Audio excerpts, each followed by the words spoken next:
right, thank you everyone for tuning into this interview on Project 402. Today I'm with the great and powerful Mick Manley. Thank you for being here. I appreciate it. No problem. Yeah, he's the first guy who outdressed me on these, so I apologize. But no, Mick, a lot of people have heard a lot about you, and a lot of people also just know you from the internet. Mm-hmm. And so it's good to put a name to the face, or excuse me, a face to the name Sure. on Facebook, especially on a popular posting site called 500 Millennials on Facebook. Mm-hmm. Can you give people kind of a little bit of backstory about that and how that got started? Sure. And what led it to where it is today? Sure. So it started about a year and a few months ago. 420 actually is the day that it started, and it started 2018. Yeah, 2018. Okay. So yeah, it's a year and a few months old, and it started basically as an idea in a group that the mayor started called the Millennial Advisory Committee, and I was a communications chair, and I was tasked with creating a Facebook page specifically for the group, which means the people that were actually members. And then I had said that maybe we should create another group that we can send the people that didn't get selected to be on the committee to, and other people could join. That way we could discuss things we're working on as well as, just things specific to Omaha. Mm-hmm. And it actually kind of sparked some question as to who owned the group, and up until probably 3 or 4 months after the group was started, no one had really done anything with the group but me, and it was even asked to delete the group as part of a board task.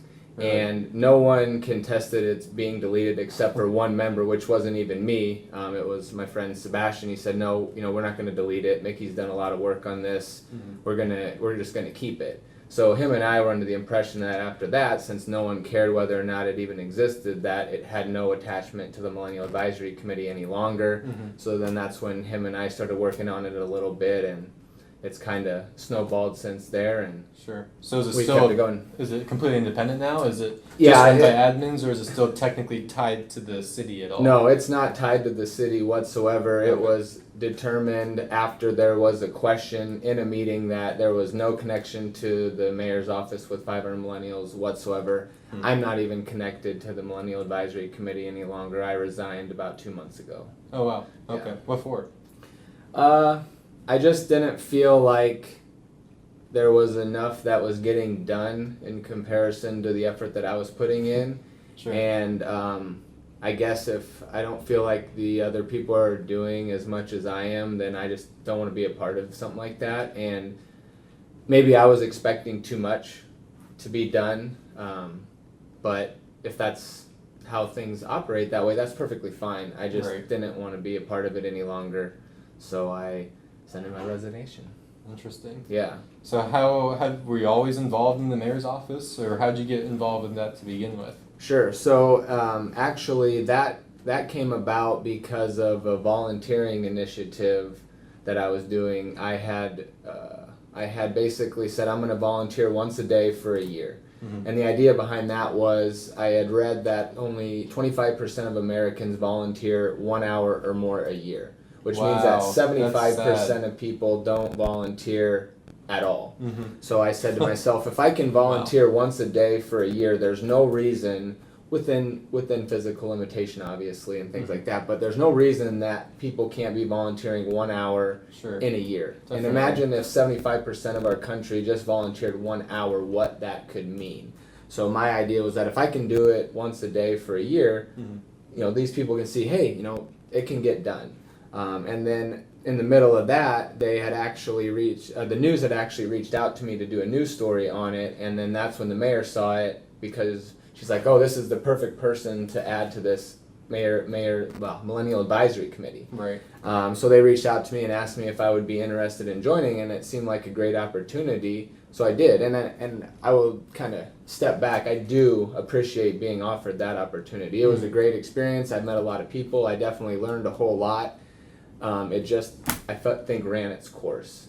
So I don't want to speak ill or anything, because it was extremely huge opportunity for me. Like I said, I've met so many people. I mean, everything that I've gotten to this point for the most part has something to do with that, I would think, because the networking from it was really great. Right. So, yeah. What makes you think, or I guess why do you think that first because it started off as a Facebook page too, Mhm. correct, from the mayor's. Okay. Well, no, it was its own. So it was actually an executive order created advisory committee. So Mhm. it was the same as like any other committee, like the active living. So you committee. guys met in person. We met in person, yeah, Okay. every month. Mm-hmm. And And through that group, sparked the idea to bring that online. Right. Page. Okay. Right, because they said, oh, there was a communications chair role, which I basically said, hey, I'll do it if no one else wants to, and no one did. So then I was the communications chair, and I said, I can make a Facebook page, I can respond to emails that come to the city email of ours, blah blah blah. So that's what I did, and I created the one group, and then I said, hey, this might be a way to keep tabs on the people that we originally didn't select, because we basically would look at everyone on paper and say, okay, these people look good, and then we would narrow it down to a certain number, and then that certain number of people would come in and do in-person interviews. Okay. Then based on those in-person interviews, we would select people, make a recommendation to the mayor, and she would either select or reject them. What I thought was, though, just because you don't look good on paper or just because you don't interview well doesn't mean that you can't be a person who is very contributes a lot to the mission. If you had looked at me on paper, I wouldn't have been selected. I don't have a 4-year degree. I've worked at the same place, which was with my dad for almost all my life, so I don't have the experience working in a corporate setting with many people. I'd never been on any board or anything up until that point. If I had been looked at on paper, I would have not even made it to the interview process. Wow. So I just always kept that in mind, because when you're looking at those resumes and things like that, very rarely does someone say, hey, let's make sure that there's someone who doesn't have a 4-year degree on this board. Yeah. It's just not something that is thought about. So I always was trying to be mindful of that when looking at people, and that's why I said, hey, maybe we want to keep tabs on these people, because maybe we were a little bit too hasty in making the decision, and they can prove themselves that they actually would be an awesome member despite maybe not interviewing well. Because there were, like, on the last set of interviews, there was a guy who is doing great things. He works for Hillside Solutions, and he does a ton of. What is that? It's a company that basically does recycling and composting and a bunch of different things, and they're currently going into schools and turning these schools, some of them, into zero waste. Wow. So they're going in and teaching these kids how it should be done and what things should be recycled, what things should be composted, what things should be trashed. And he's doing really great things and actually making an impact in the community. Well, he didn't interview so well and didn't get selected. So it's just instances like that where there's people who are actually out there doing amazing things. Doing Work that they want. Right, but maybe don't interview often, or maybe just had a bad day, or a question got them flustered, and then because of that, they didn't get the opportunity. So my thought was, hey, let's have a place where we can see how these people actually interact. Let's see what their ideas are, what their thought process is. Are they someone that we could work with maybe in an unofficial capacity on things? Who knows what we could do with them, but let's not just kick them to the curb because they didn't get selected. Let's at least, let them know that we're doing other things. And this was the selection process to be on the board? To be on the Millennial Advisory Committee, okay. Yeah. Yeah. And so what was the ultimate goal of that committee? So that's kind of the question. Originally, it was started as an advisory committee, so more so just giving the opinions of millennials to the mayor, to make certain decisions. Well, we kind of took it and ran with it and turned it into more of an action committee. And it was, what I would say is awesome, because we had basically decided that we wanted to do some projects. So they created these subcommittees within the committee. There was the information and technology, welcoming millennials, the downtown urban core, the what was the other one? Transit and travel, and then I think there was one more. But anyway, each of these committees had 3 to 4 members, and then those 3 to 4 members would think of ideas that they wanted to do. And each one basically submitted these plans to the mayor's office, and then they said, okay, these are the ones that we like. Then she came into the meeting, and we presented to her our top 5 ideas and what we would need to make them happen. And her words verbatim were, damn, I wish I had come up with some of these ideas. So we had, it felt awesome. It's incredible. We felt really, really good. There was a lot of momentum. And this was in October, and I said, hey, we should really have an extra meeting, because up until that point it had mainly just been the subcommittees meeting. Sure. We hadn't had A other bigger- subcommittees get together and kind of bounce ideas off each other, because Yeah. I don't remember where I saw it, but it was something like, having a fresh eye isn't just a saying. Like, there's actually proof that it works, because if you have the same people looking at the same thing, you get kind of blinders on. You have someone it's coming very in, it's narrow like, well, what about perspective. this? And it's like glass breaking. Like, how did we not think of that? So I was like, we should really get everyone together, or maybe certain subcommittees together, to bounce ideas off of each other and see if there might be some easy changes that would make it a lot better. Mhm. Well, that didn't happen for like 3 weeks, and then no one ended up showing up, and then our November and December meetings were tabled by the chair because of the holidays, which I don't For know. 2 months. Yeah, for 2 months. 2 months of not working. And then in January we had to do some like selection and type stuff like that. So then nothing really got done from October until probably, I think March was when we did our interviews with the people. Maybe it was in February. I don't remember. That's Sure. a long time ago. But yeah, it was going really well. We actually were told we were going to be getting a budget of $10,000 from the city to work on these projects. But then, month after month, there was nothing getting done. had Active Transit Week. So Active Transportation Week, I should say. They said transit would be too confusing with just public transit. So Active Transportation Week was the name of the project that my subcommittee was working on, which was transit and travel. So to clarify, you guys aren't responsible for the scooters. You can't take credit for that. No, that was already in the works before we were ever doing anything with it. Gotcha. Man, so it all stemmed from really, I guess, a lack of city responsibility and a lack of city work almost. The group, because they kind of just let it die, it seems like, to me, which is unfortunate. They missed out. I don't know if what's going on, because I haven't been there for 2 months. Mm-hmm. I did hear that they're still trying to do Active Transportation Week, but another group might be working on it. I don't know. I hope that it succeeds, because I feel like it was a really good idea. Basically, what we were going to do was an awareness campaign / social media involvement. So the idea was that we were going to do the week leading up to Maha. So because I had met with the director of Maha, and she liked the idea. They had also been working on some transit and travel type stuff for the festival, so it kind of made sense since they were already working on it. They had been in talks with Metro about doing a couple different things. So Sure. a guy from Metro, the director of Maha, and myself had met a couple different times on some ideas.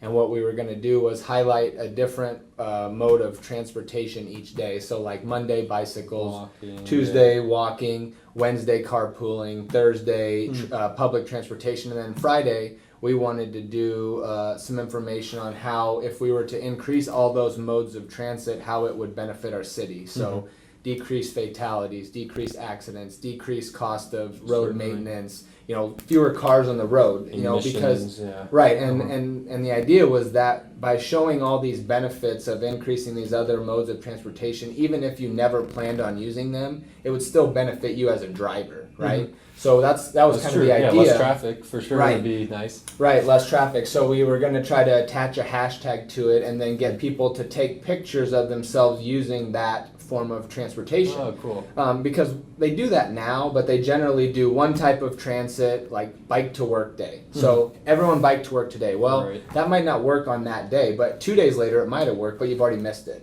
So the idea was that we would want you to use any of those types of transportation at any point throughout the week, take a picture of you using it, and then put that hashtag on it. And then we were going to be trying to get maybe a gift certificate from a local business, and whatever picture like got the most likes or most shares or whatever we ended up deciding as the criteria, they would win that gift card. So that was kind of the idea. And then we had a couple other things, which I don't know if it ever materialized either, but we had an idea of taking one of the buses that was going to be decommissioned. I remember you telling me about this. Decommissioned, and then have artists paint it. That'd be so neat. And that was one of the ideas that we had come up with, and it seemed like it might be possible, but it just, like I said, month after month, and never really getting an answer. And so you kind of took it upon yourself. Well, you and Sebastian. Well, who all are the admins? So for 500 Millennials, all of the admins are Sebastian Hunt, Precious Leslie, Victoria Cunningham, Hiram Chance, and then Teron Stewart are all the admins on there currently. Gotcha. So you guys kind of took it upon yourself to try to continue those projects, or just what's the goal now? For the group? For the group 500 Millennials of Omaha. So right now it's kind of, in my opinion, in a lull. I think people got a little bit burnt out because before we turned on post approval in the group, it was getting pretty crazy out there. I mean, we had the wild west. Right. We had 44 all sorts of posts. Yeah, 44,000 engagement in 28 days. So that's almost 2,000 posts, likes, or comments a day in a month. Well, maybe a little bit less than that, but still a lot. And it was hard to keep up with. It was toxic. It was all the things that you don't want other than the high engagement. That was about the only benefit of the way that it was. So we turned on post approval, which I think deterred a lot of people from posting, and then it's been summer, and I think people just got a little bit burnt out, from all of the toxic posts and things like that. But there's a couple things that we're working on right now that are not basically solid, but they're in the process. So one of those is we've been in talks with the guy that is starting the professional soccer team over at Werner. So we've been in talks with him about having an event where we could come there and we would get to meet the players and some of the coaches, and then they would have a... For just the admins or for... No, for members. So that's what we haven't decided the exact number of people that he wants to include, but whether that be like a small select group of people that would be selected, including the admins, maybe be a contest or something like that, or if he just wants to have it open and there could be 50 or 100 people there. We don't know the exact specifics yet, but that was one thing that we're working on, where he wants to focus on millennials because he knows that we're going to be the ones that make or break that soccer team succeeding, because we represent the largest population. I think that people, our age and lower are more interested in soccer than, say, the boomers or the Gen Xers are. I definitely agree with that. So he's smart, and he knows that that's going to be his biggest market, so he wants to focus on that. So that was one of the things that we were working on. John, who runs the Reader, had expressed interest in doing some like panels or some roundtable discussions on some of the more controversial topics that caused the toxic conversation in the group. Sure. So we've had a little bit of back and forth with him about doing a roundtable of some of those types of topics. That would be something that Omaha could definitely benefit from, I think. Yeah. Just talking about these controversial topics. Sure. Suicide, especially just politics, everything with politics. Right. I'm not even name individual things, just everything as a whole. Especially in this climate, especially coming on the rest of this year and the beginning of next year. Yeah. Election season is always volatile, so having those might be a perfect time probably to maybe de-escalate some of those if that's even possible. And get facts straight. Right, exactly. Because that's very important to make sure that we're having the correct information told. Not just being headline readers. Exactly. Just reading a headline that's clickbait and not even clicking to actually look into the article. Then the article is a 180 as to what the title said. Right. Which is a problem that we face in general. Yeah.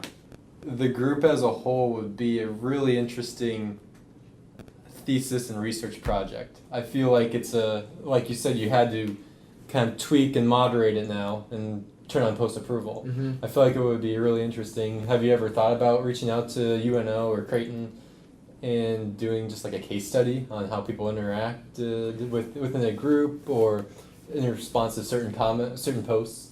I have not thought of anything like that, but the one thing I always try to convey is that I have no issue with individuals benefiting from using the group for whatever they want to. So like if someone's in school and they want to do a case study for their class and they're going to benefit from making posts or doing something, I don't have any problem with that because that benefits the group.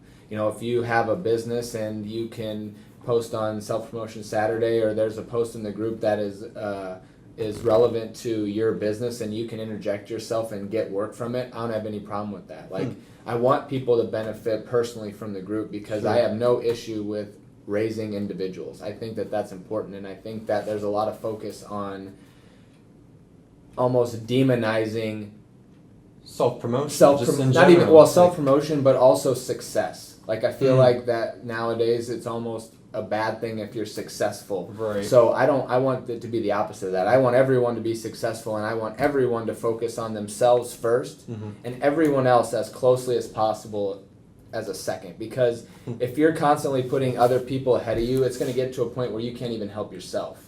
I'm so glad you brought this up, because I'm always saying this. I take a very harsh approach on it in my wording of it. I say that everyone should be selfish. Because have you ever heard the invisible hand in economics? It's a principle, and I may be butchering this. I took economics a few years back now already. But essentially, with businesses, what's a business's main goal? Is to make money, right? And when you make money, naturally you have to hire employees. Well, that gives X number of people jobs, salaries, benefits to pay for their kids' dental work, whatever. And then it's a rotating machine where the business is selfish because they want to make more money, but in turn they have to appeal to the customer and make sure that they make products that people will buy and that people will need and use.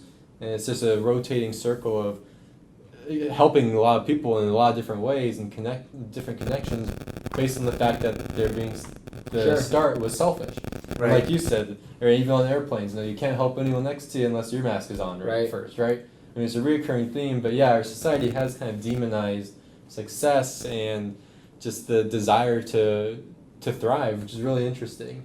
Do you have any takes on that? Because I'm always questioning as to why. I don't know if it's people are naturally lazy and they think, man, people know deep down they could be an insurance agent, but they just don't want to take that leap and they don't want to cut away for the salary, whatever it is. I think about this a lot, and I don't think there's one answer, but I'd like to hear someone else's take on it. Sure. I think that it's a little bit of those things. I think that laziness has become a common thing. I think it's also hyper-focusing on the whatever percentage of CEOs make up the bad ones, right? Like there are bad CEOs. There are people that make way too much money. There are people that take advantage of their employees.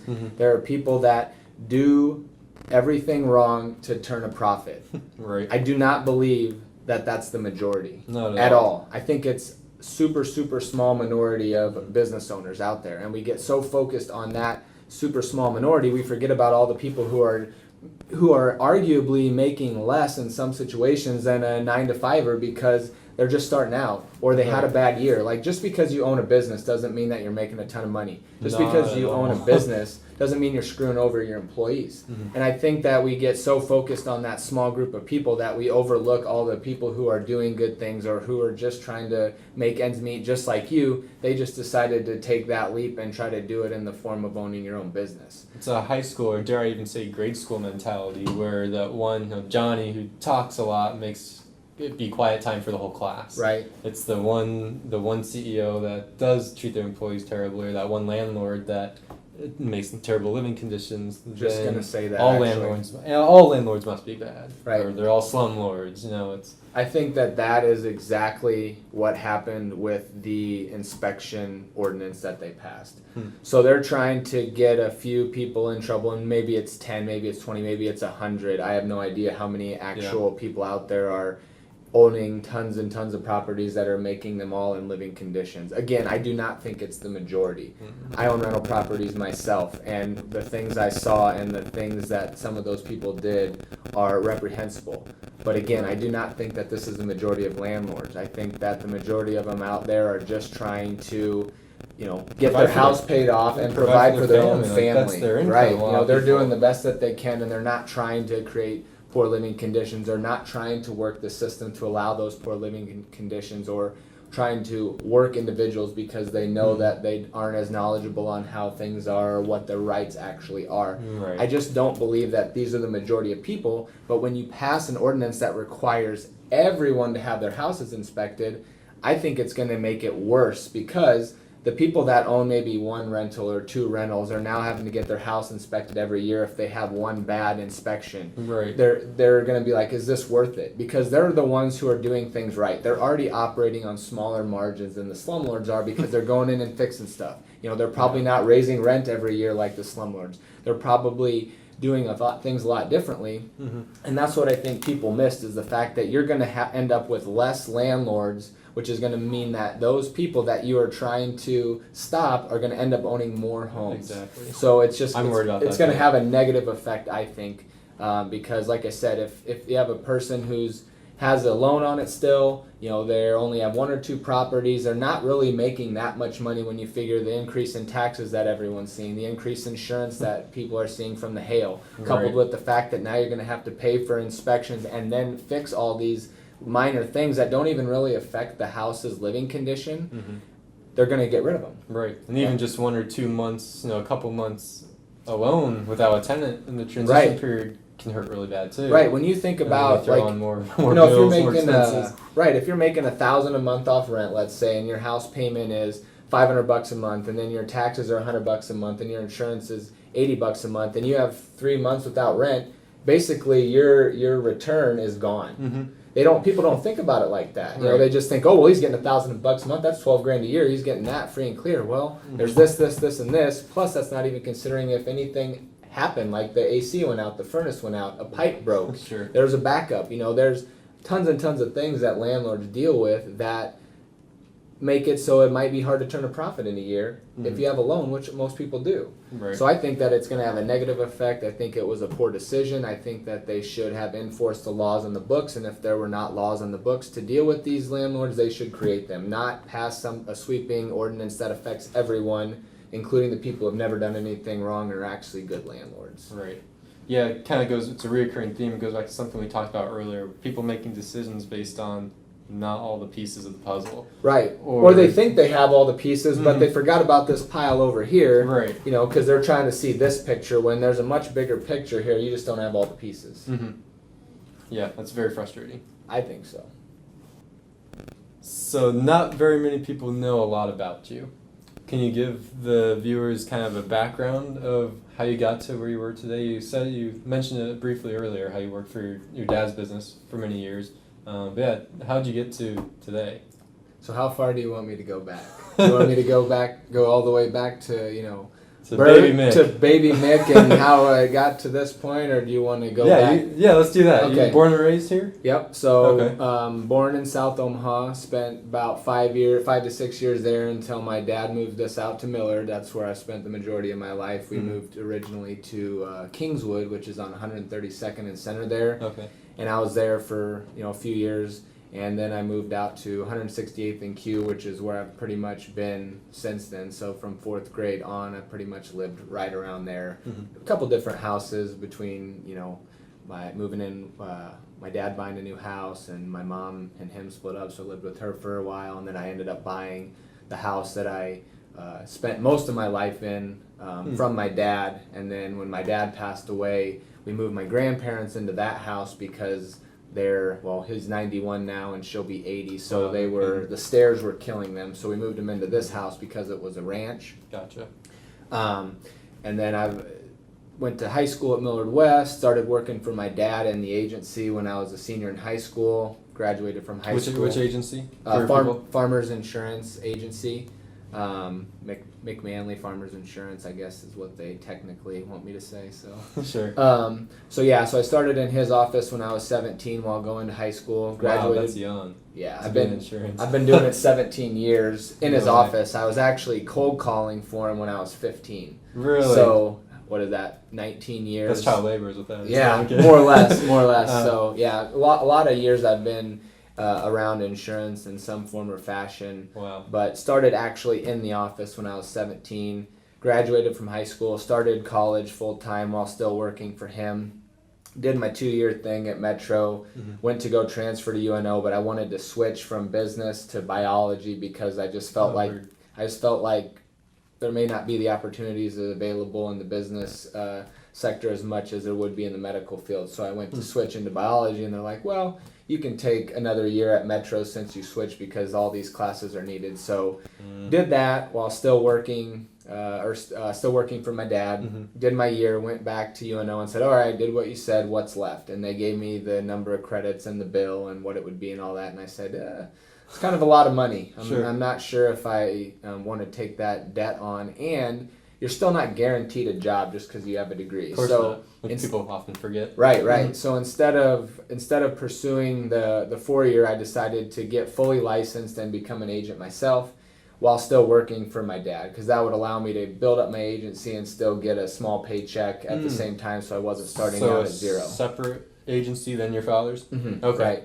Right. Was there any, I'm always curious to hear people's answer to this, was there any family pressures, especially from your father, to stay in that line of work? Sure, business? absolutely, because farmers allows family rights transfer. So meaning if he quit, if he passed away, it can go to a family member. The company that the policies are with doesn't own it.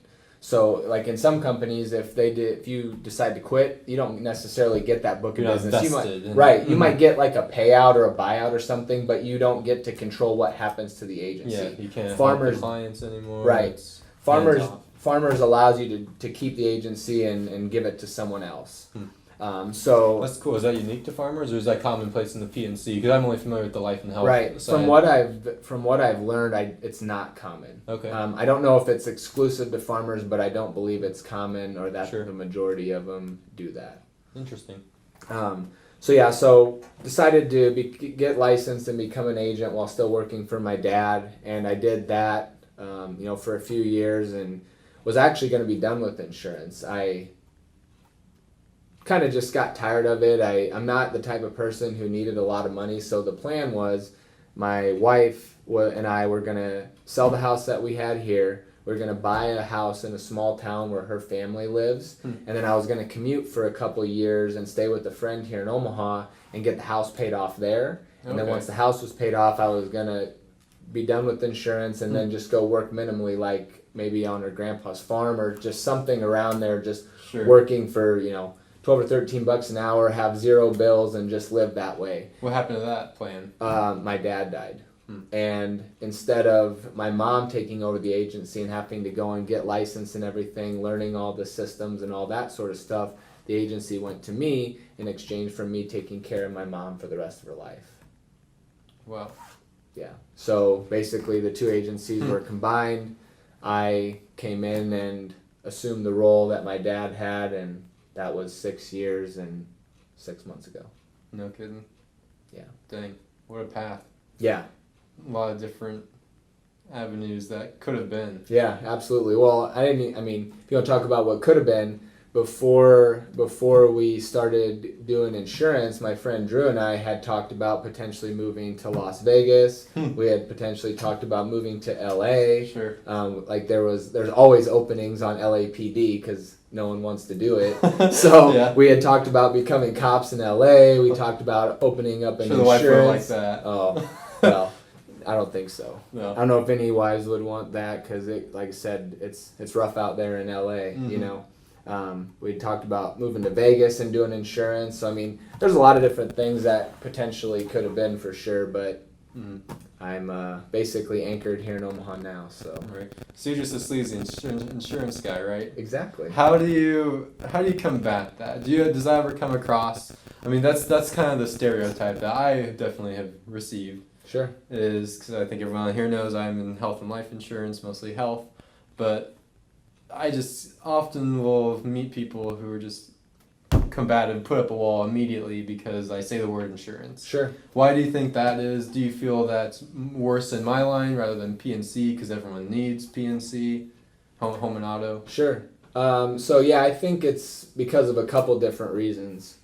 One, there are sleazy insurance agents, like any profession. Exactly. But I think that there are definitely sleazy insurance agents, and I think that there are a lot of agents who do things that benefit themselves over their client. And we do the opposite. I lose out on sales regularly because I don't push hard enough, because I don't want to ever be in that boat. I would rather people say no and be happy with me and not think I'm trying to force insurance on them and I'm not a sleazy person, then make that extra sale. Right. Because a lot of times they come back to you 6 months later and they say, hey, let's do it. Now they've 100% made the decision. There's no push from you to make it, so they are a lot more comfortable with the purchase. Therefore, they're a lot more comfortable with you. So that's one of the reasons why I don't think that I get that definition. The other reason is because most of the people have known me since I was 17. That's a very good point. They've They've seen me grow up. They've been heard in you cold calling them when you were 15. Right. So they've interacted with me for over half my life. Right. They know the type of person that I am. And the other reason is I don't even tell people that I'm an insurance agent when I meet them. Mm-hmm. I am never trying to sell a product. I'm always just trying to basically sell myself. I would rather be known as Mick Manley, the person, mm-hmm. as opposed to Mick Manley, the farmer's agent. So I'm always just trying to basically sell myself, and I want you to know the type of person that I am. That way when you find out what I do, then maybe you want to be in business with me because of the type of person that I am, not because of the things that I can offer you. Right. No, that definitely makes sense. I completely agree with that. Do you know who Gary Vaynerchuk is? It sounds familiar. He's this big business owner. He this sounds weird, but he hired someone to follow him around with a video camera and record essentially his whole business life. Mm-hmm. So every single day, he has, it's called like Daily V, and he has a vlog up in the hundreds of days that this guy has followed him around and recorded his daily interactions, like as a business owner, Mm-hmm. which is pretty cool. Yeah. It's like documenting his up and coming success story, which is awesome. Imagine if like Jeff Bezos or someone had that, or like the guy who founded Uber.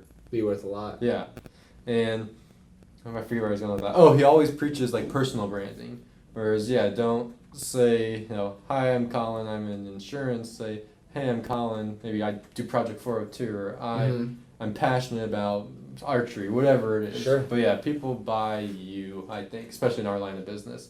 People want to make sure they're with someone who is like them. They don't want to be, especially with the younger generation, the millennials.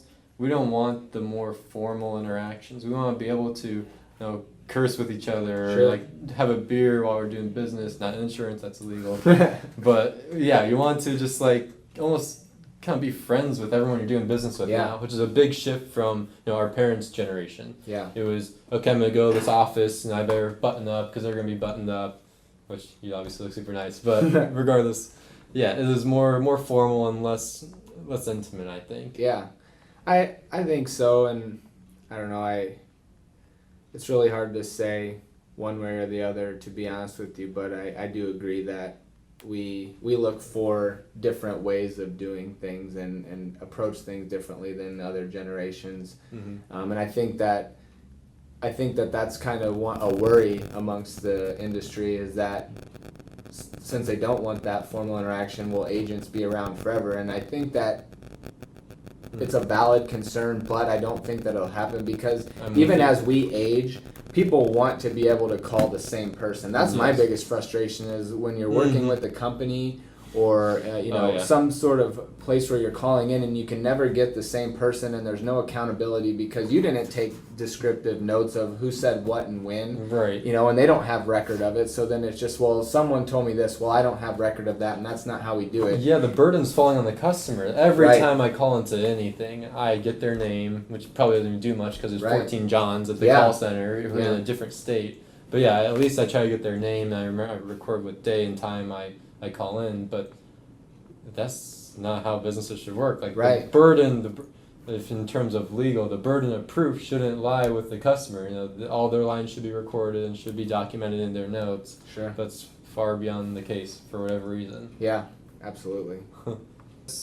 I'd personally like to know what's some advice you would give somebody in terms of owning your own business, which people can argue whether or not insurance is owning your own business, but I definitely feel like it is. Sure. But yeah, being entrepreneurial, what's some advice you can give someone who's looking to start a business, or maybe they have a side hustle but they're worried to take that leap and go full time? What's some advice for entrepreneurs or young business people out there? I don't think they're gonna want to hear it. Okay. I just feel like people need to do more. And granted, everyone's starting point is not the same, and that's not fair.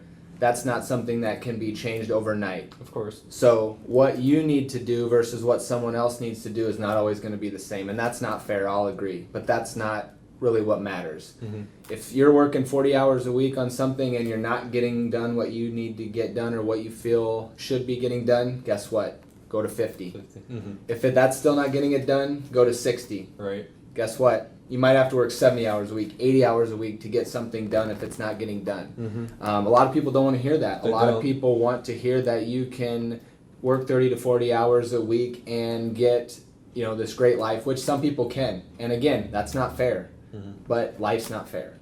And sometimes you're going to have to work 70 hours a week, 80 hours a week to get to a point where you feel like you're actually being successful. Me, for example, I regularly work 60 to 70 hours a week and have done so for the last 4+ years. Just for farmers? Or are you including time for managing 500 millennials? No, just work. So that would be insurance, rentals, eBay, asphalt. Anything that's outside of that is not considered work. So I have 2 kids, 2 and 4. I don't count that as work. But I get home at 5:15. I'm watching them, hanging out with them until 8:30. Then if it's Monday, Wednesday, or Friday, my friend and I go to the gym from 9 to 10. Nice. And then at 10, that's when the eBay business starts, and that's from 10 to 1. So that's Monday, Wednesday, Friday. What is the eBay business? So my friend and I started a business selling things on eBay in December of 14. So it'll be 5 years here that we've been doing that. Just arbitraging, like finding things. That's originally how it started, was Okay. retail arbitrage. But we found that the margins just weren't as big as we would like. So we actually transitioned into selling pretty much used goods that we got from garage sales, Goodwill, auctions, wherever we find it. That's what we found to be the most profitable. We started it because his wife was pregnant with triplets. And so she got pregnant with triplets, and it was a situation where she was put on bed rest. And it was so severe that she wasn't even allowed to shower every day. That's how bedridden they wanted her to be, because they were afraid of losing the babies. Wow. So she was the majority earner at the time. So when she went on to long-term big disability, they lost a third of their income. Wow. So we needed to find a way to offset some of that income loss, so we started this business. And that's originally, like I said, was retail arbitrage. And we went out and we bought a bunch of crap at some local stores. We bought some stuff online. Sure. And it was just, with the shipping and with the fees and things like that, the margins were just tiny. So that's when we kind of started going into the used stuff, and we've gotten better and better and better since then. And like I said, that'll be 5 years in December that we've been doing that. And that's what we generally do from 10 to 1 every night, with the exception of Saturday. Every once in a while we just don't work on Saturdays because nothing needs to go out the next day. That's what dictates the work, is because if things sell, we have to have them packed that night and shipped the next day, or eBay dings you. So do you have a storage unit, or you just... So I have Does the basement of your houses look like the Imaginarium downtown? That's how it used to be. So originally when we started doing it at my friend Drew's house, who I started the business with.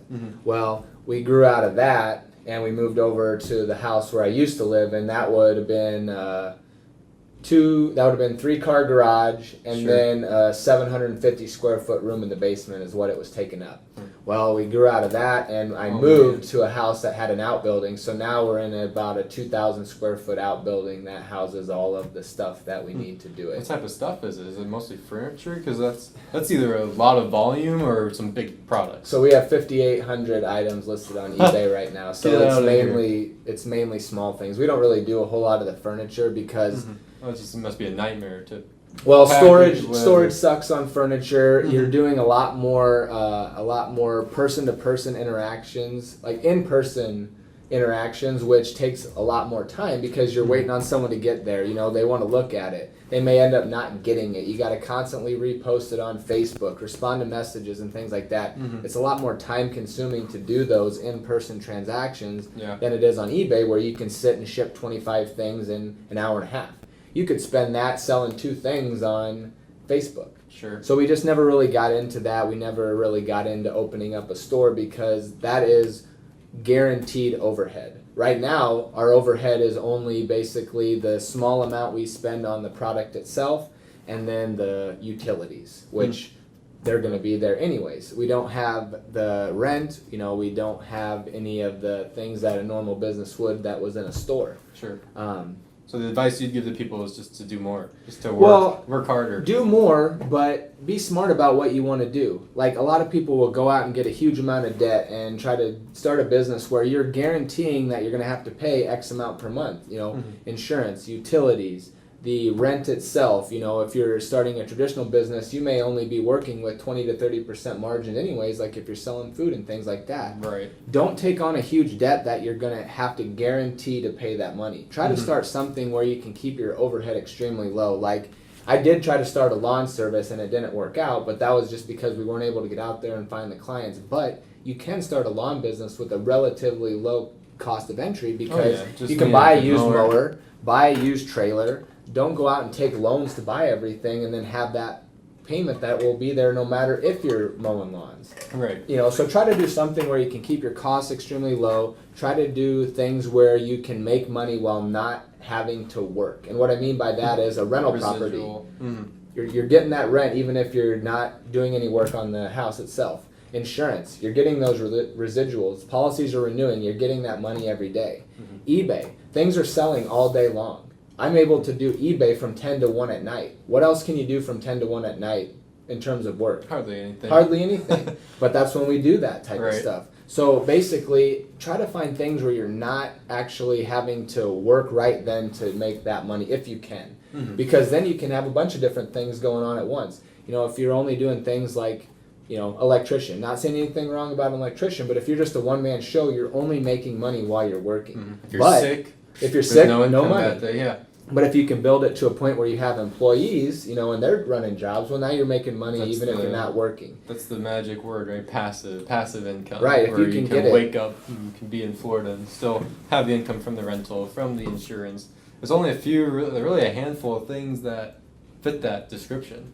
It could be, well, at least initially.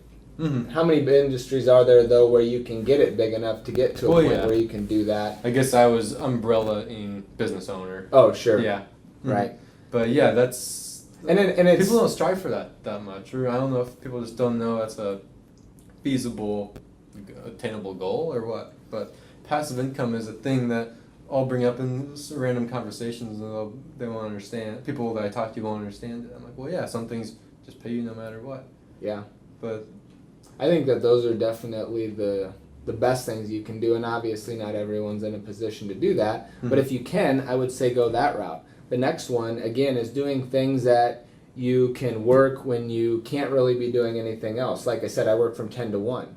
You know, you could also go drive for Uber or Lyft during that time. Yeah, you're still only able to make money while you're working, but if you're only otherwise going to be sitting there watching TV, why not go drive for a few hours and make $100 or whatever? Mm-hmm. That may not seem like a lot and may not make a difference. Right, it's not glamorous, and it may not make a difference for doing it one day, but what if you did that 8 days a month where you went out and worked for a couple hours and you made $100 each time? Yeah. $800 a month, that's 10 grand a year. That's going to be giving people 50% more income in some situations. That should make a difference for most people. Right. You can't look at it like as the immediate result. You can't look at it like, oh, it's only $100 if I go drive for 3 hours. You need to think about it over the whole year and what impact that would actually make in your life. A lot of people could benefit greatly from extra 10 grand a year. Oh yeah, it's literally can be life changing. Right. Mm-hmm. Mm-hmm. Absolutely. Yeah, Omaha. There's a lot of people in Omaha that have multiple jobs, and that attributes, I think, to our very low unemployment rate. Yeah, it probably does. Yeah. Mm-hmm. I'd be interested to know. So unemployment doesn't necessarily gauge workforce participation. Right. I'd be interested to know what our workforce participation rate is for the city versus our unemployment. Because you know, you have super low unemployment, but if your participation rate is pretty low, that just means that there's people working all those jobs and the rest of them aren't working at all. I would assume ours is probably above the national average. I would assume so. Just because our unemployment is, and there has to be somewhat of a correlated effect. Mm-hmm. But I think that would be an interesting statistic to know. It would be. So there's a lot of, I guess, demographics, that's the right word, that you can find out from a Facebook page like 500 Millennials. Are there any sort of big opinions through surveys or anything like that the group has found out about or has touched on at all? Sure. So we actually did a survey on cannabis legalization in Nebraska because I remember that. It was currently I think that died in the legislature, but there was a bill to pass medical marijuana, and then there's currently a ballot initiative for medical marijuana, and we did a survey, an anonymous survey. It was 4 questions. It was your zip code, your age, Do you think medical marijuana should be legalized? Do you think cannabis should be legalized in any form, so recreationally as well? I think there's 5, because wasn't one your political affiliation? Oh, right, you're right. You know better than me. Well, no, I took it. Okay, so yeah, the political affiliation as well, because we wanted to basically... That I think is the key, the crux of it all, because that was very eye-opening with the form, with the big research document, whatever you want to call it, that. Who was it that created that? Victoria did. Yeah, Victoria. Yeah, she's amazing. She did all of that. All I did was have a small idea, and I said, here's what I think the question should be. She's the one who took the data and made it into what it is. Very eye-opening. Yeah. That's a very controversial topic, because it's funny, even some people that are very close to me who are very far, I guess I would say, conservative, are very much pro, especially for medical. Right. The overwhelming majority for both parties in the middle. I think pro. I think overall, regardless of political affiliation, was 96% was in support of legalizing medical marijuana. Wow.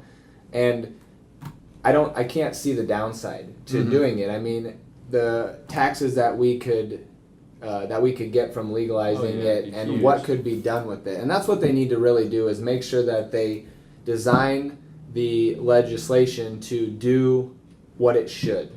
I've heard of instances like in Colorado and in Seattle, where they didn't do it right initially, so the money isn't going where they originally had wanted it to. We need to learn from that in both ways. In both ways, not just learning from it on what not to do, but also to learn from it that there are benefits that can be had from it. Because I don't care what you say, it will be legal completely at some point in our lifetime. I think even in the next 10 years, we're going to see it completely legalized federally. I would back up that bet. Right. Nebraska has a perception problem. Do I agree with it? No. I think that it's not nearly as bad as our perception, but perception is reality. And the reality is that we're not progressive at all. Legalizing medical marijuana is going to be one of those steps towards being perceived as not progressive, unprogressive. I don't know the right word, but basically change the perception of us that we're always the last to the party. Because I don't want to be that. I want to be someone that's saying, you know what, we need to do this. There's people out there that can benefit from it. There's money that can be made from it and used the right way from it. There's just a lot of benefits that could come from it, and I don't want to be standing there in the 50th state to legalize medical marijuana, and then a year later it's legalized federally. I don't want to die on the hill for something that's we're fighting a losing battle on. For sure. Yeah, it's just ironic because we're a test market, and also we are. I mean, one of our colleges is Mavericks. You know, the leaders, the people that don't conform and who go against the crowd. So I think it's ironic that we're facing an uphill battle that's quickly turning into a 90-degree angle that is a lost cause, I think, at this point. Right, and I think that this is an opportunity to address brain drain, because one of the reasons that brain drain is so bad in Nebraska is the perception of our state that we're, not with the times. We, are essentially backwards. Legalizing medical marijuana is one of the easy wins we can have at helping prevent brain drain, because they might see it as a path to what we could do or where we are going. Right. And it, like I said, since it's going to be, in my opinion, legalized federally, why not, instead of waiting for that to happen, be ahead of the curve and do it now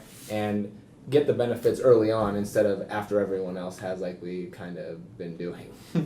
It's definitely a big generational gap. I think so. I think that's definitely the case. But even on that survey that we did, there were people who took the survey who weren't millennials.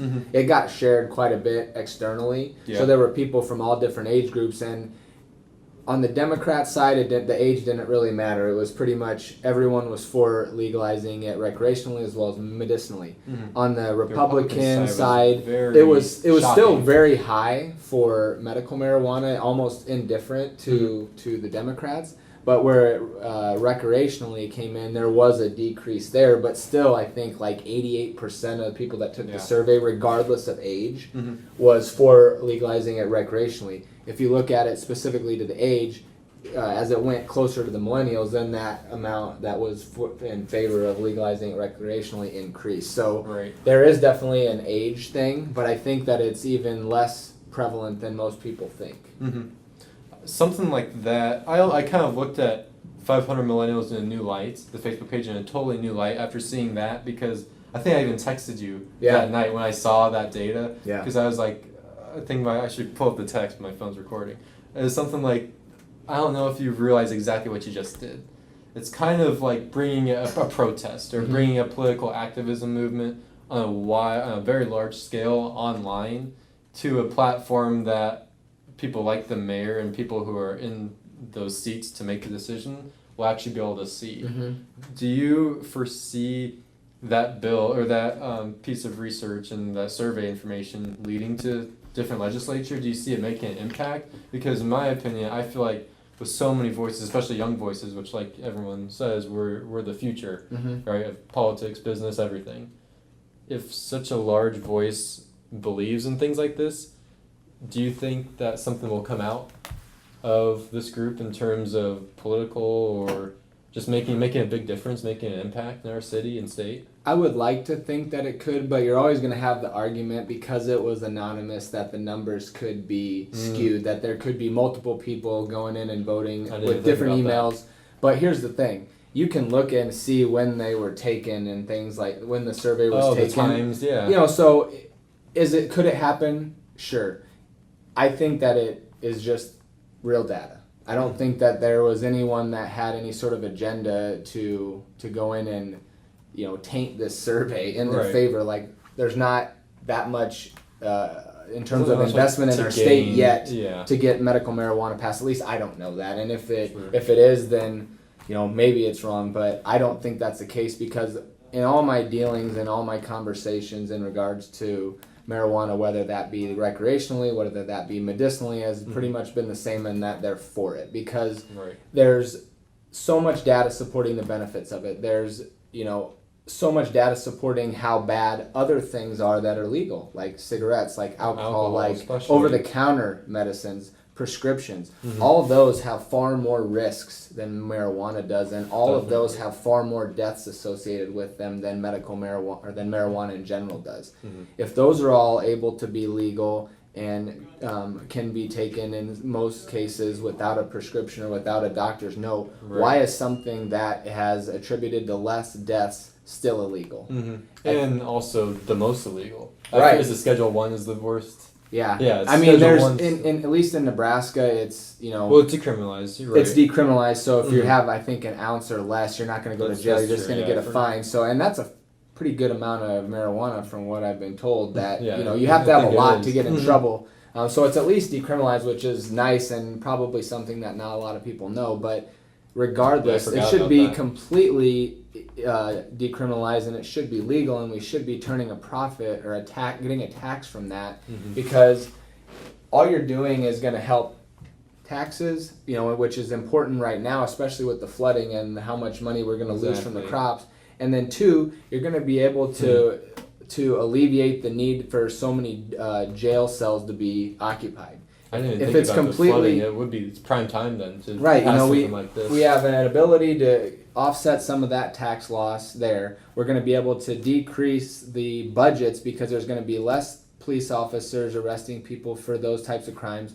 They should do like they did in Chicago, where they backdated basically anyone that had been charged with something that isn't illegal under the new law and release them. You're going to be having less inmates. You're going to have less police officers arresting people. You're going to have less people's lives ruined for something that is essentially way safer than all these other things that are currently legal. I think a lot of people take it for health benefits. Right. Like that live in Nebraska. Oh, yeah. Which is just sad. Right. Yeah. I've heard stories of people literally moving to Denver, to anywhere in Colorado, you know, to X state, you name it.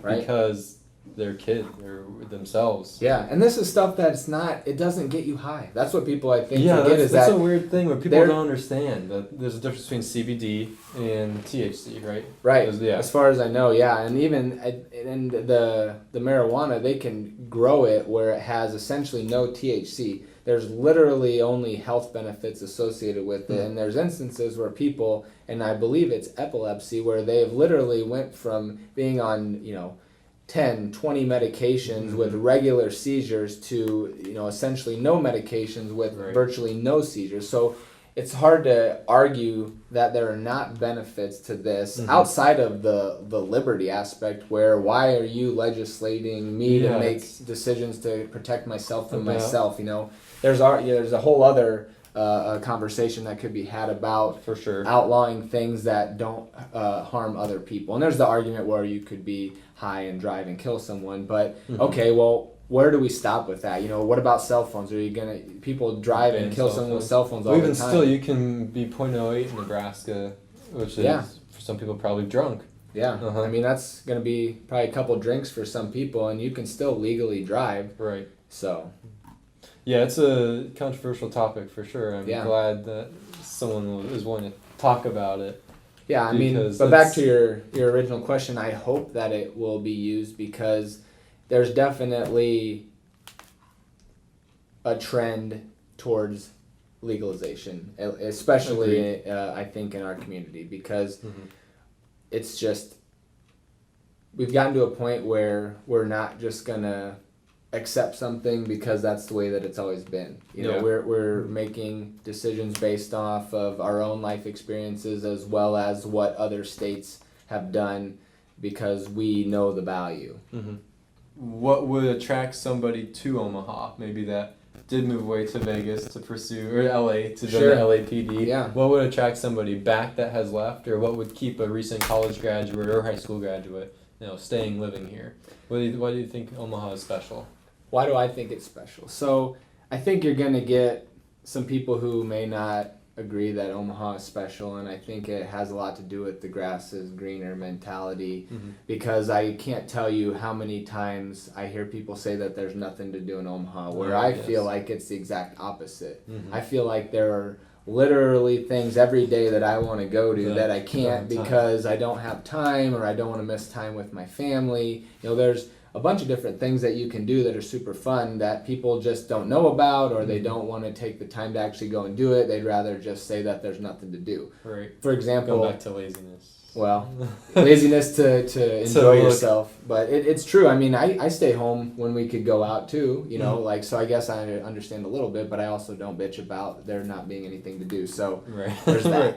But I'll give an example. So would have been 2 weekends ago, Omaha has a Comic-Con.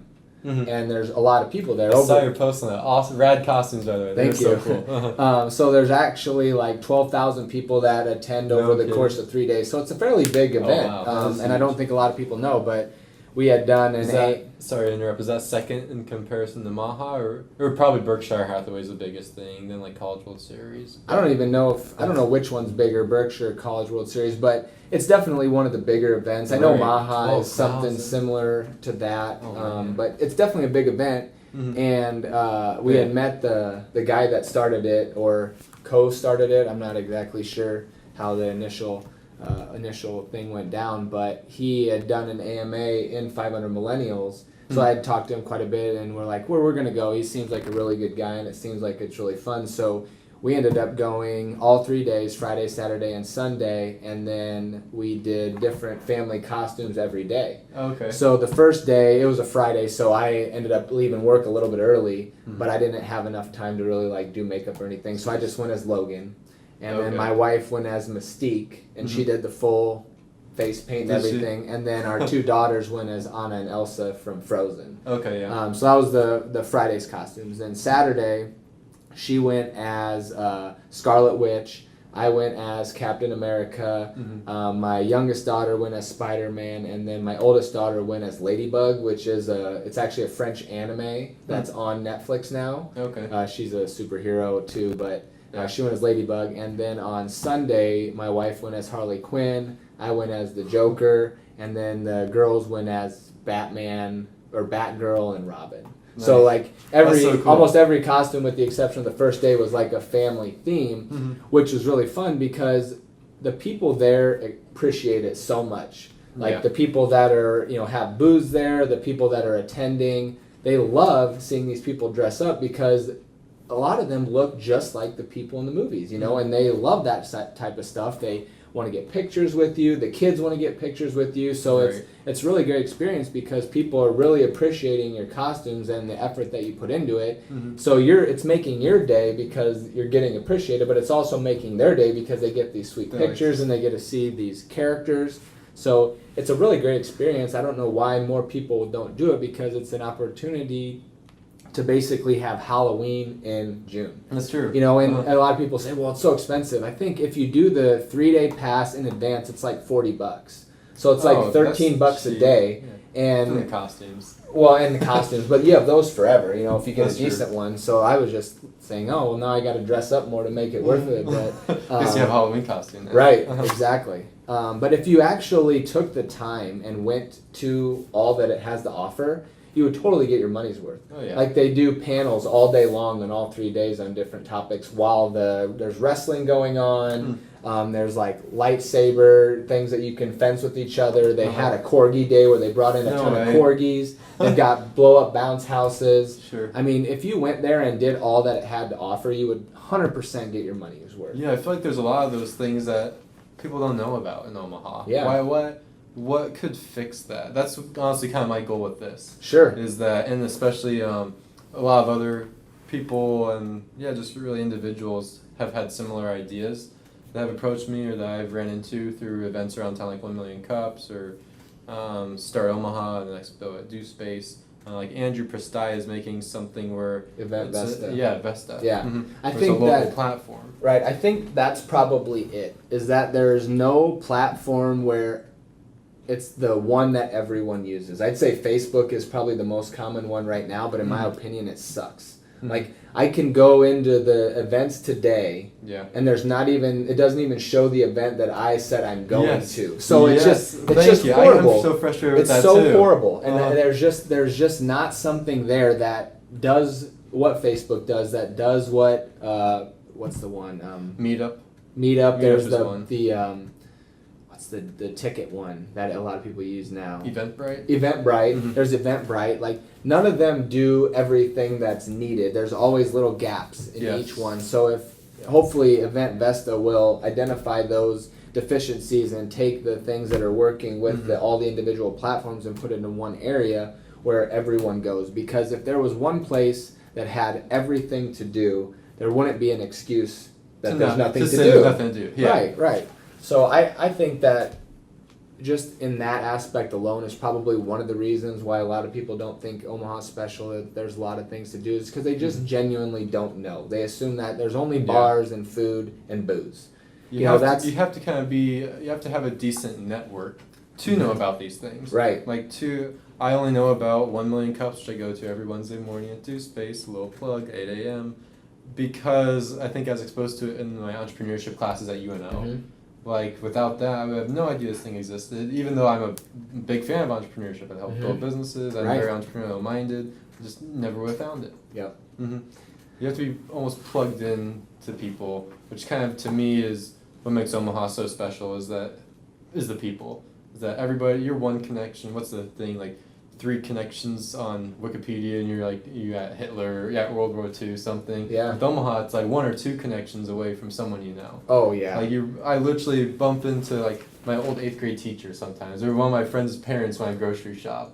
Yeah. Like, it's a small town trying to be a big city. I was just gonna say, I always describe Omaha as a big city with a small town feel. Yeah, that's perfect. Because, like you said, 1 or 2 people and you know someone. And that's a common question that people ask is, what high school did you go to? Which some people don't like because they think that it's people trying to find out, where you stand financially. Which maybe there are people that do that and they're assholes. But why I do it is because I want to find that connection. Like, did you go to a high school that I went to? Or maybe you went to a high school where someone I know went, and now we can be connected, and that icebreaker is done. I know Joe Smith, you know Joe Smith. Hey, let's be friends. Right. That's why I ask. So if there are people that are asking because they want to know if you went to a school where maybe you had less money, well, you're an asshole, and I don't want to be your friend. Exactly. Yeah, I don't want to be your friend either. That means nothing to me. Right. Yeah, I hope people don't do that. But I'm sure there's some. Oh, there are. Just like there's a lot of things that we don't hope people do that do, and that's why people think the way that they do. True. But you know, I try to be maybe on the more positive end of things and just hope that the majority of people are more like me and everyone else, and that small minority that are assholes, you know, maybe we can, you know, weed them out and have less and less of them, but hopefully. Don't just assume that everyone is that way. Yeah, you never should. I definitely always go into every conversation, every new person, assuming inherent good. Right. I genuinely do. That's how we try to preach in the group, is that it's the principle of charity. Assume that what someone said is the best possible, has the best possible intent. Mm-hmm. Don't just assume because they said this that it's this, because you're not having a conversation in person. They can't quickly respond with what they actually meant if they worded it poorly. Mm-hmm. Give them the benefit of the doubt that what they meant was not meant the way you took it, I guess. The benefit of the doubt, people need to give out way more frequently. Absolutely. But no, I guess I was kind of aware of that without being aware of it, because someone asked me earlier today at this networking event, like what high school I went to, because he actually plays, he just graduated, I think 2016, he said, UNL football, and he was like, oh, like what high school did you go to? And I feel a stigma when I tell people Creighton Prep, because my mom struggled very much to even get me to go to that school. Sure. But as soon as I say Creighton Prep, I mean, I always dress nice because I'm in insurance and I just like dressing nice. People automatically probably think, oh, this kid has everything handed to him. Oh yeah. Mm-hmm. I went to Millard West, so I had the same perception, and then add in the fact that my dad actually did do very well for himself and did have nicer cars. They automatically assumed that everything in my life was super easy, and which it was financially, you know. Sure. But what most people don't know is that I was the one mowing the lawn every week, washing all those cars, cleaning the house, doing anything my dad told me for no allowance. Like that's basically was my job. Right. On top of having to pay for things. Like at 17, I made a big mistake and got a DUI. Well, after that, I started to pay for my own insurance, my own cell phone bill. I had to pay for part of my my protein for lifting and things like that. Like everything changed, and that's when I started having to pay for everything myself. You know, and that was at 17. So a lot of people don't know things like that about me. They just assume because my dad was well off that everything was handed to me and that everything that I wanted I got. Wasn't the case at all. It's so weird and kind of, you gotta laugh at it, where the old adages ring true. You know, don't judge a book by its cover. Treat people how you want to be treated. Right. They should define people. I agree. So yeah, going back to Omaha, we got off on a good tangent there. I liked it. No, it's cool. What is your favorite thing about Omaha? I'd say in reality, it's what we just talked about. I like the fact that we're a big city with a small town feel. I like that people smile at you when you're walking by. Some people think it's creepy or that it's fake. I think the opposite. I like to assume that people are actually happy and they want you to see a smile, because that can be the difference in someone's day. Yeah. If everyone's constantly looking at you like with a shitty look, that's probably going to make you feel shitty. Right. If everyone's kind of smiling at you like, oh, you know, that's not so bad. You know, I'm a little bit happier now because of it. I like those things. You know, I like being able to get into my car and go wherever I want within 20 minutes. I don't want to have to drive somewhere or walk somewhere, get on a bus, get in a subway. I don't want that. Like maybe I'm the opposite of most millennials, but I like being able to get in my car and drive and do what I want to do, and I think that is very unique about Omaha, because I've been to other bigger cities and I, you know, get a little bit of anxiety thinking about how I have to navigate them, because it's so much different and so much time consuming in comparison to being in Omaha. You know, I like that the streets are numbered pretty much perfectly. Our streets are amazing. Like I think so that easy to get around. I really love that about and that probably shouldn't matter as much as it does to me, but you know, being happy and when I'm commuting and you know that type of thing is pretty important to me. I think that just I don't even know, like I like it all. You know, I like the zoo. I like Lauriston Gardens. I like the Durham. I like the Old Market. I like Blackstone. You know, I wish I could get to Benson more, honestly. Like, I want to go to Benson First Friday. Like, there's just so much to do, and I honestly don't have the time. And to be honest with you, I didn't even discover all these things until I got on the advisory committee. That's when I really started to get involved in the networking type stuff and the, you know, more social life in the different districts and trying to know. So I'm fairly new to like being a lover of Omaha, but Right. I would say now I am all in, and I'm just trying to learn and get to all the things that I want to. Like I said earlier, there are so many things that I would like to go do, but I can't because my family is very, very important. Due to the circumstances surrounding my dad's death and how he lived his life, I took a totally different approach. So from 5:15 to 8:30, 9 o'clock, that's time with my kids no matter what. That's awesome. So that doesn't allow me to do a lot of things because how many events happen Monday through Friday during, from The 5 until after-hours 8. networking You know, thing. it doesn't allow me to do it, and it isn't even network. There's cool events like I've seen some events like at the zoo where they open the aquarium and you can go and have drinks and hang out. Oh, Well, yeah. that's Thursday night at 7. Now I got to get a sitter. You know, I try not to pawn the kids off on our family as little, as much as we can. So having the kids somewhat limits it, but I'm sure Still, there's a eventually lot we'll of get there. events that you can take kids to. Still. Right, Like yep. Jazz on the Green is at Mhm. Turner Park every Thursday, I think. Yeah, that would we should actually do that. I haven't been to that since I was in probably like high school or maybe even middle They've school. been doing it that long? Yeah. Oh, wow. Yeah, because I remember I hadn't been to it and I got a shirt. I don't even remember. I had a Jazz on the Green shirt when I was in like middle school, and I don't even remember where I got it. But then we ended up going shortly after. Interesting. So yeah, that would be a good one. Like the we went to the Gifford Park Farmers Market, yeah. and that one's actually pretty cool. It's small, but at the back they have like someone playing a guitar, usually singing kids songs. They had story time. Neat. It was really good for the kids. Even the Exarban Farmers Market's pretty cool. There's so much stuff to do. There's people doing things for free, like blow up animals. I mean, there definitely is There's a lot so of much things to going do. on. Yeah, I really think And- that's the case. And there's a lot going on with people who are smiling. I'll never forget. And my mom and I talk about this all the time. We always joke about it. And it must have been junior, senior in high school. Maybe it was a summer in between. I was looking at different colleges, and her and I went to Chicago because I was looking at Loyola Chicago. Way too expensive. That's why I ended up at UNL. But we went on the L from O'Hare down to Evansville. I forget the exact suburbs. It's been a while since I've been in Chicago. But it was like an hour subway ride, or a train ride, whatever you want to call it. And everyone there, headphones in, looking down at their phone, no one talking, no one smiling, and I was like, I thought there's like 10 million people in the city. Like, where's all the energy? Like, what's going on? That happens like in the downtown areas, and you're not walking around, but on the train, it's just frozen. It's weird. And also, I remember even before that, going to Boston for academic decathlon field trip. I was never part of the team. I just took the class. Yeah.